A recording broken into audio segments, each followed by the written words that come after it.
Hey, how's it going? My name's Clarence. My channel is Alien Meatballs, and this channel is all about board games with a strong focus on solo board gaming. This video is taking a look at the games that I've actually been playing over the last week or so, and we're gonna get right into it.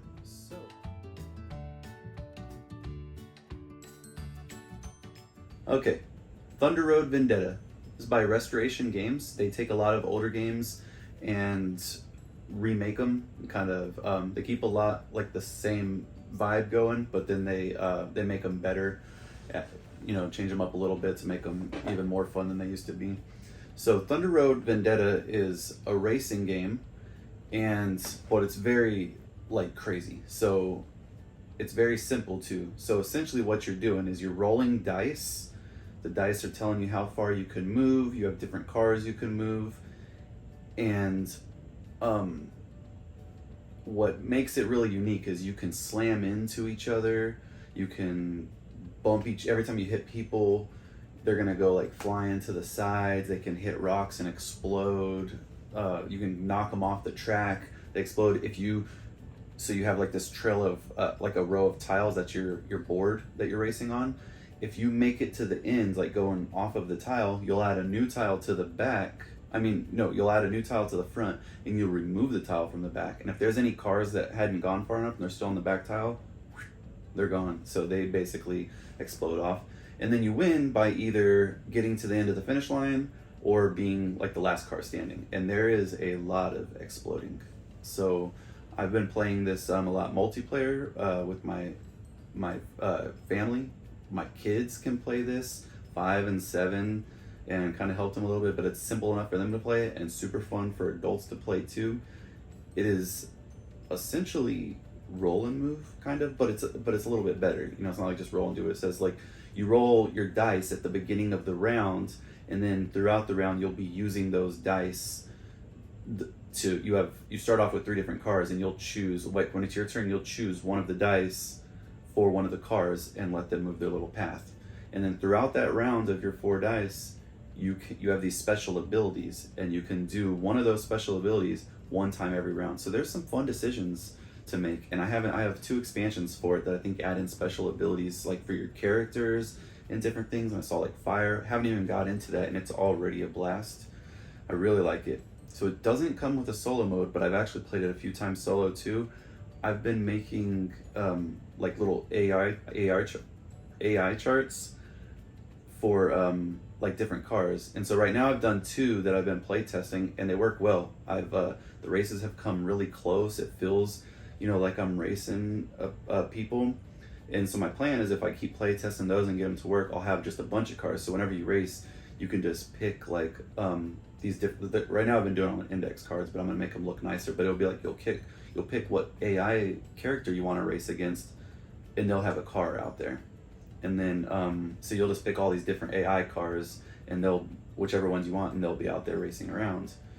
And yeah, it actually is working really well, and it's pretty simple. So I'm gonna keep playing with that, and I think I'm onto something there. But yeah, ThunderRoad Vendetta is really fun. Oh, and you can shoot people. So if you end up behind people, you can roll dice to try to shoot them and damage people that way. And as you take damage, there's little effects that will happen to your car. You might just literally take a damage, or it might spin you out, and you'll hit these chain reactions where this car hits this car hits this car. You can go flying through the air. And so I'll finish this on a really cool thing that happened. So one of the last times we played, my son was coming up, and he was cruising to the end, and then I don't remember if he got shot or hit, but I think he rammed into somebody, and it was his last chance to win because there was already a car up at the finish line, and he was going to win on his next turn. Well, my son hit somebody, and he blasted through the air. Well, when you blast through the air, you roll the dice, and you see which direction you go. So he actually had a chance that if he would blast forward, he could have flew up past the finish line, not necessarily exploded, and actually won the game, because he wouldn't have died from that blast because he still had a health left. Well, then he blasted backwards and hit a wall and exploded. But it's stories like that it's telling that is it's really fun while you're playing. It's very immersive. It feels like you're doing what you're rolling, and it's really good. If you want a fun race game that's just fun and still feels racy, but also just very explodey and crazy and zany. I do recommend trying this. Zombicide Gear Up. So it's in the world of Zombicide. It does not play like the board game of Zombicide, you know, with zombies. I mean, it kind of does. It simulates that a little bit, but through card play. So, you know, it's definitely in the same world. It's definitely zombies coming at you. You're trying to shoot zombies, but it's a roll and flip game, which is like a roll and write, but you're flipping cards. Or I mean, a flip and write. You're not rolling anything. You're flipping cards, and then you're writing on your tiles, and it's polyomino. So, so essentially what you're going to be doing is you pick a character, and you're going to play through 2 rounds. You have this row of cards that you're going to flip over. So what you're going to do is you're going to flip over 1 card, and it shows you which of your guns you get to use this round. And your guns are essentially a polyomino shape. Then you will take that shape, and you're going to have these zombies that are coming at you. You know, they're kind of coming at you in a column, and they have little pattern. You got to like try to cover them up as a polyomino puzzle. So you're going to take your weapon, draw that shape on these zombies, and as you clear them out, you get rid of them. If they make it all the way to the front and they're to move again, they damage you, and you can only take so much damage. So if you get hit too much, you will die. So you're trying to just take out all of these zombies in the beginning. In round 1, you're just taking out these zombies, and on the zombies they have like little power-up things, like you can get extra bullets, you can get shields, and you will update those on your character. The bullets let you draw like one little square to try to help you finish off these polyomino puzzles, and the shields help you block a little bit of damage.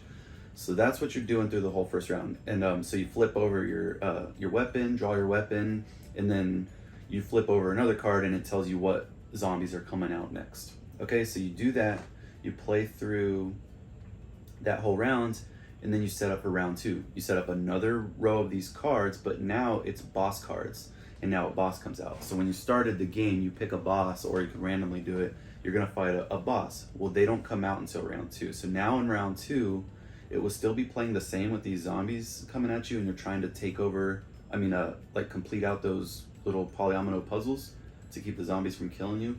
But now you also have a boss in front of you that's like a bigger polyomino puzzle, and they will also be attacking you. So now you have to balance out your weapons and fighting to keep taking off these annoying little zombies, and also try to kill off the main zombie monster before the second round finishes. It's pretty tough, but there's like different difficulty levels, and they work well. I still mostly play on easy. I think I've said this before, I'm not like super great at board games, but I love them, play them all the time. I'm just not amazing at them. So I end up playing a lot on easy and normal, and it's fun for me. If I find it too easy at some point, there's still normal and hard, and it has a cool scaling option. So when you play solo, you still just choose one character, and there's these extra little characters. It's all the same characters that you can pick. The ones you didn't pick, you can pick 3 of them, and they have special little solo cards. And they will be, you have these little cards next to you in your play area.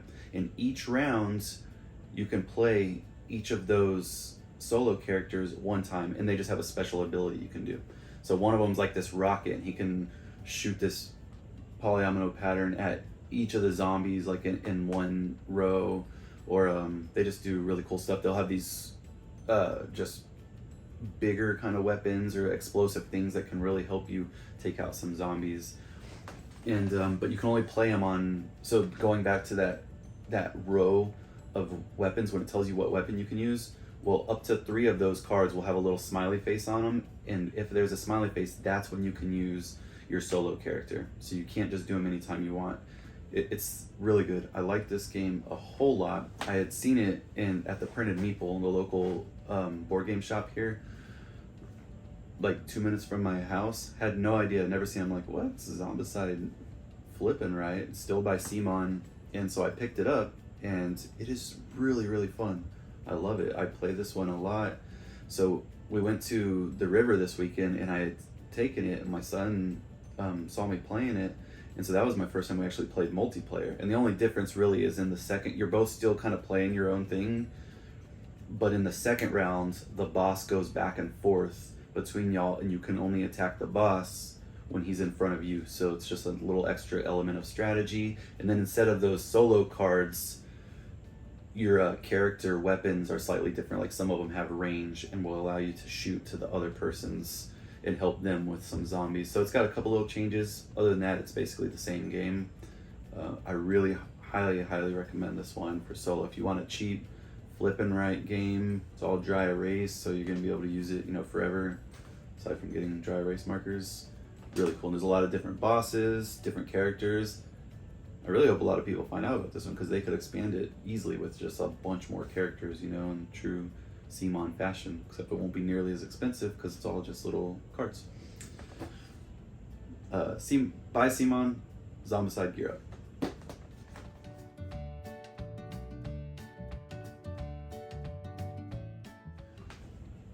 Okay, so this one is Silicon Valley, or Silicon Valley. I'm not sure how you say it. I think it's Silicon, but could be totally wrong. This one, it's by Grell Games, and Scott Elms is the designer. I think, Scott Elms is the designer. I really like a lot of his games. This one just came in on Kickstarter. Thought it looked cool, and I like a lot of his designs, so I want to check it out. So this one actually has a lot of polyomino stuff going on too, but what you're doing in this one is you are a startup company and you're trying to get your business. Everyone playing is a startup company, but I've only played it solo, so I will be describing that, although I think they're pretty close. So you are trying to get your business valued higher than everyone else's. Well, when you're playing solo, you're trying to get your business to be valued at 1 billion within 7 rounds. When you're playing multiplayer, as soon as somebody hits 1 billion, that triggers the end of the game. So I think the timing is probably pretty close to the same, but then you're competing against other people's scores. In solo, there is an AI, but it's mostly just, it's taking things off the board like people would, but it's not scoring, which is nice because you don't really have to worry about a score. It's very difficult to get to that 1 billion mark within 7 rounds. So what you're trying to do is, you're creating products, like you're designing products, putting them out into the market, and there's a market of products that you can choose, and a product is like a little polyomino puzzle.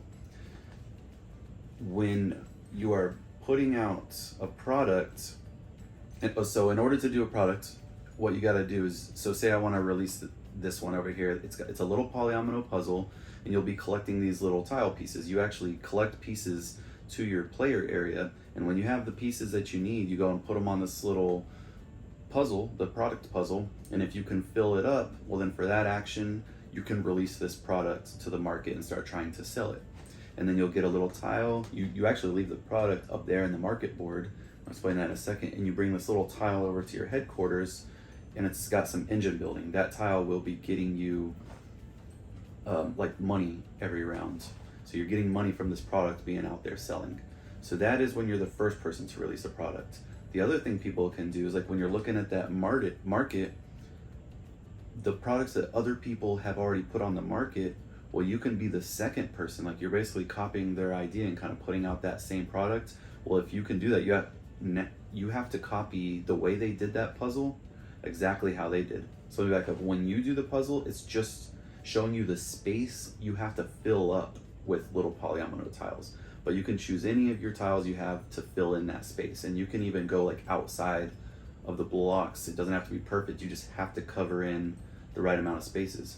Now, going back where I was, if you want to be the second person to put out a product that's already on the market, you have to put the exact same tiles and colors, the same pieces they use. You have to be able to match that exactly, and now you can be the second person to put that product out. And what will happen, their little tile that was paying them for that product flips over, and it makes them less money because now they're not the only ones that have it out there. So they're getting, they got to be more competitive. They get a little less for it. And also because now we're selling some of them.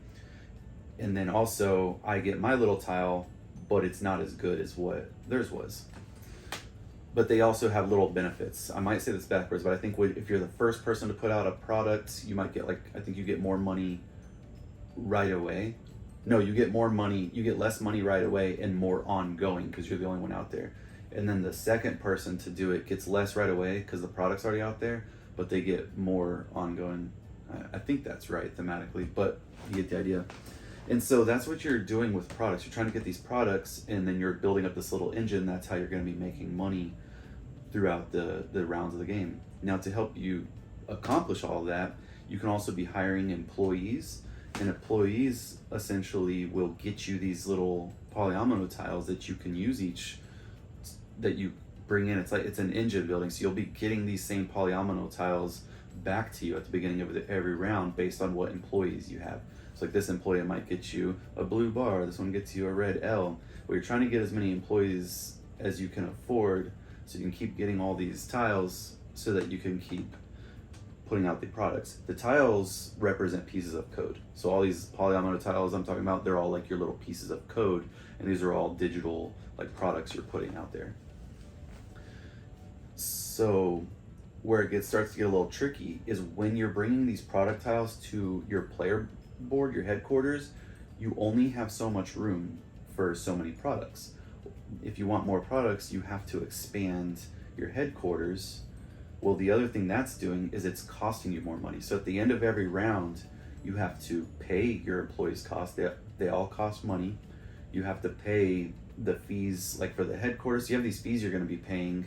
So you're really trying to manage building up this engine, but also you have to be able to afford the engine. And so that stuff, it's cool. And as I just sit here and describe it, it sounds really cool. And I say it like that because when I'm playing it, like it is cool, but for some reason, it didn't make me want to jump back into it. So I did play it like 2 or 3 times, and I don't know why it doesn't have like the excitement factor. You know, like I like everything I'm saying, and it all sounds really cool, and I think it's put together pretty well, but it's just maybe not. It's that excitement factor, you know, that unexplainable thing that makes me like or dislike a game. So I definitely don't dislike it, but I'm not sure how many times I'm gonna go and grab it off the shelf compared to the other ones that make me think, oh yeah, I want to play that. So I like the game, but yeah, I think you definitely just want to try it out, you know, if you can. It's cool. It's got a lot of cool ideas, and it has it reminds me a little bit of Project L and how you're building up an engine around polyominoes. That's kind of cool. I had only seen that in Project L and thought it was cool, and that's a more simple game. So this is like taking that idea and adding some extra elements into it. It definitely has cool stuff.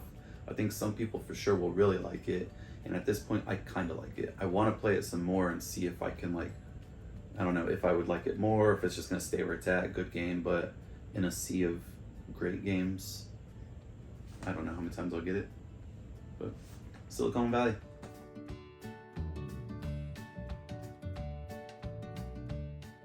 Okay, so this one is Rove. This is a button shy game. Rove stands for Results Oriented Versatile Explorer. This is the whole game. It's a little pocket-sized game, 18 cards I think it is, and that's the whole game. And I'm gonna tell you right off the bat, this one is really awesome. I love it. I haven't played a lot of the button shy games. I've played Sprawlopolis and I've played this one, Rove. It's really good. So in Rove, what you're doing is you have these little mission cards, and the mission cards are showing you a pattern. Then on the table, you have 6 little module cards. Your module cards each have a little symbol and then a special way that they can move. So what you'll be trying to do is on your turn, you're going to be trying to move these little module cards and get them into the pattern that your mission card is showing. And the mission card will show you it will show you a spot where one specific one of those module cards has to be in that exact location, and then some other general spots where you just have to have any of those cards in those locations. And then once you accomplish that, you've beat that mission, and then you flip over another mission card. So here's where it gets really puzzly and tricky. You have a hand of cards, and these are your movement cards. On your turn, you're trying to move your little module cards around. Well, the way that you move them is by playing a card that has so many movement points. So say I play this card, it has 3 movement points. Well, now I have 3 moves to move my little modules around. Each one of those module cards has a special way that they move, like I said. So like some of them can move 1 space, some of them can move any direction, as many spaces as they want. Some of them can move any direction, but they have to pass over another card. Some of them will push other cards that they bump into. So that's where it starts to get very puzzly. And then all of them have a little special like ability on them too. One time throughout the whole game, you can use each one of those modules' special ability, and then you flip it over, and that's done. So that's pretty cool too. And then the other tricky part is back to your hand of movement cards. When you go to play a movement card, they show a little pattern on them. If your modules on the board are in the pattern that your movement card is showing you, then you get to move that card. You get a higher amount of movement cards or movement points. So for example, it's going to show you like this card might say you can move it. You get 5 movement points if the module pattern is matching this pattern. If not, you get 3. So every card has that. So when you're playing your movement cards, you're always trying to see like, man, is my pattern in one of these, or trying to plan ahead like, okay, I want to try to get it into this pattern, or I'm gonna make a move right here because that's gonna get me into this pattern before I play. It gets very puzzly and tricky, but the game is cool. And so you're trying to complete 7 of these, I think it's 6 or 7 of those little mission cards before you run out of your movement cards. If you run out of your movement cards, then you're done. And every time you complete a mission card, if you have less than 5 movement cards in your hand, you get to draw a new movement card. So you are going to be getting, supplemented some more movement cards into your hand, but it gets pretty tight and puzzly trying to work out all these moves. And I like it a lot. This is a very good small pocket game. You can take it anywhere you want, So that's Rove.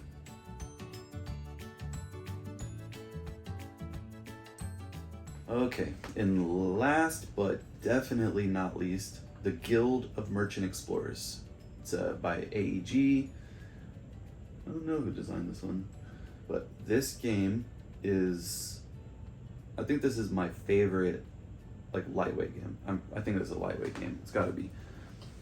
But it's because it's very lightweight mechanics. I mean, I play this with my kids. My 5-year-old not as much. My 6-year-old is really into it, but he's been playing it since he was 5.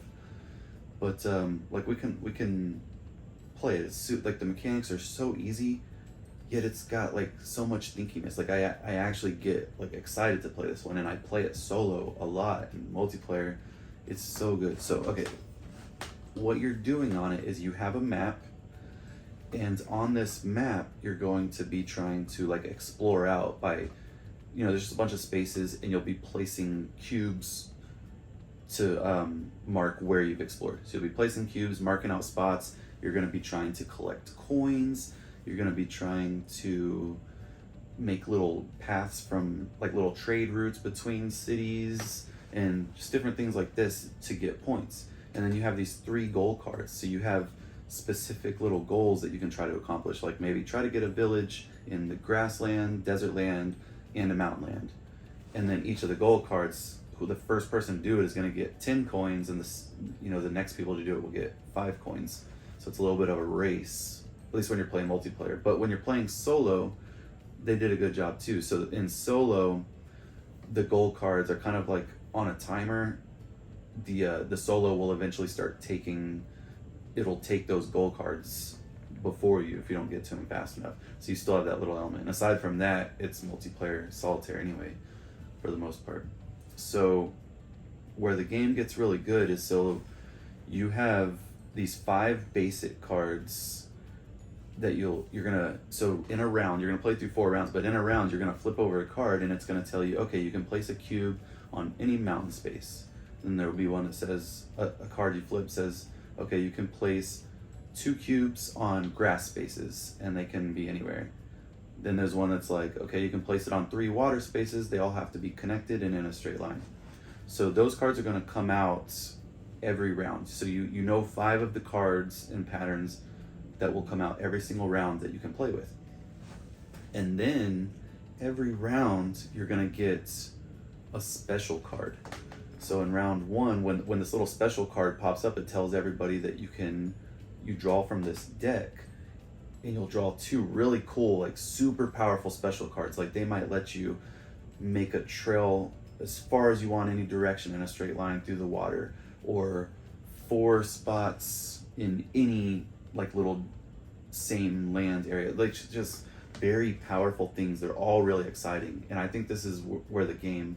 I think this is the part that makes a simple game become so exciting, because you get these cool, powerful cards, and you're so like you're gonna draw 2 powerful cards and pick the one that you want, and then you can use it right away.